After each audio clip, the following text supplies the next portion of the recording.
We have in the past the state intelligence in we had covered the comprehensive dossier prepared. He is a man who lived in Srinagar and he has connections within the media. But here more information. He's never been an active journalist. He served as a receptionist in some of the media organizations, so he has familiarity and he knows some of the journalists and he has cultivated them over the years. He started the Kashmir Media PR and Kashmir Events, which actually failed. He started a news portal with another journalist to run smear campaigns. Mukhtar Baba was a member of the Hezbollah in the 1990s. He was ousted from the Hezbollah after that entire scam of selling AK-47 rifles, about 40 of them. He made a huge amount of money out of that. And to terror outfit, he allied with Masarat and instigated the agitation.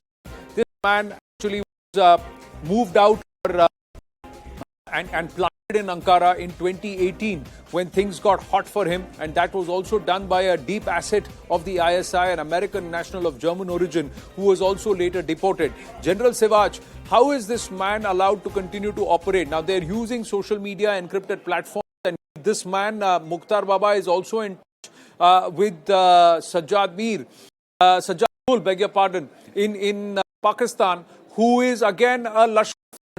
He is the one who designs the communication, and they are engaging with journalists in Jammu and Kashmir who are again soft separatists.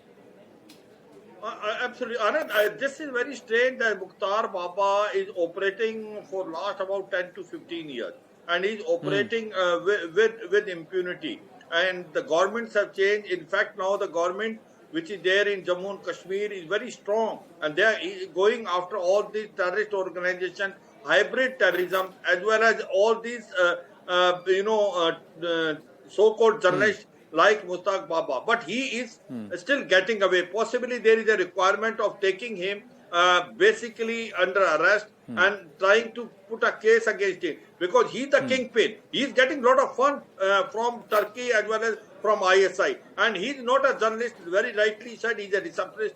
But he has an administrative ability of coordinating and organizing. Anti-India sentiments are spread by this Baba, and he is the one who is also giving money to the journalists to write anti-India articles. So therefore, he's a very dangerous man, and he is an overground worker. He must be now put behind the bar. The case must be filed against him. Now, 2-3 things which I would like to tell him, because I know about him quite well. When I was there, he was still operating. But he is a very smooth operator. He has also got a lot of links in the government. He is very difficult to target him, because the point is that the chap now moves with the best of the best administrator and police officer. So therefore, to nab him also not an easy job, but he's playing a game, and now the time has come that he must be put behind the bar. The case must be put against him, and he's the mastermind. And he's the mastermind wherein he's orchestrating all this anti-India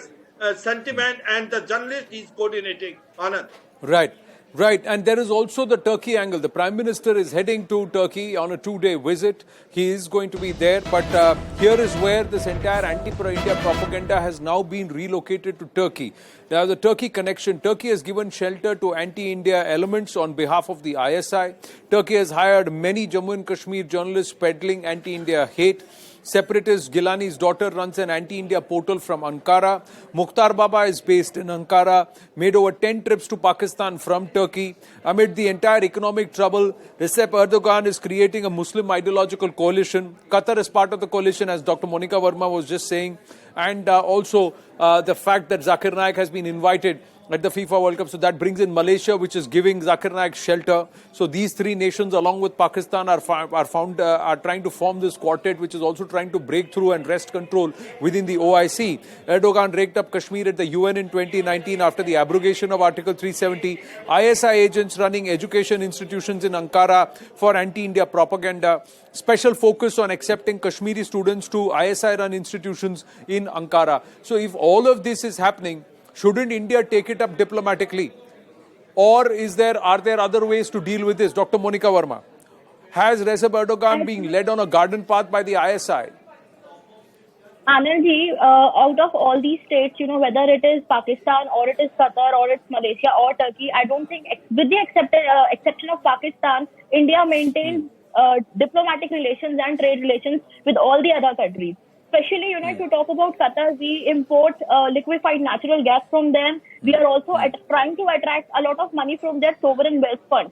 So the thing is, this is not how international politics works. We are a developing country at the end of the day, and we have to chase our own economic targets.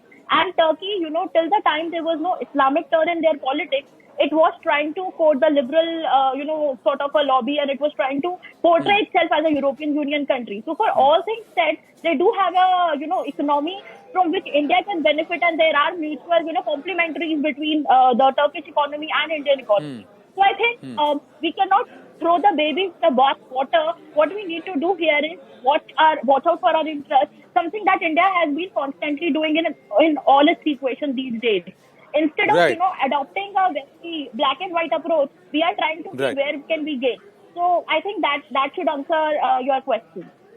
No, absolutely. I thank you very much because I've run out of time. But quickly, we just have enough time to tell you that there is a thumbs up that's coming from the opposition, that the Pakistan Tehreek-e-Insaf, Imran Khan has also now said they will not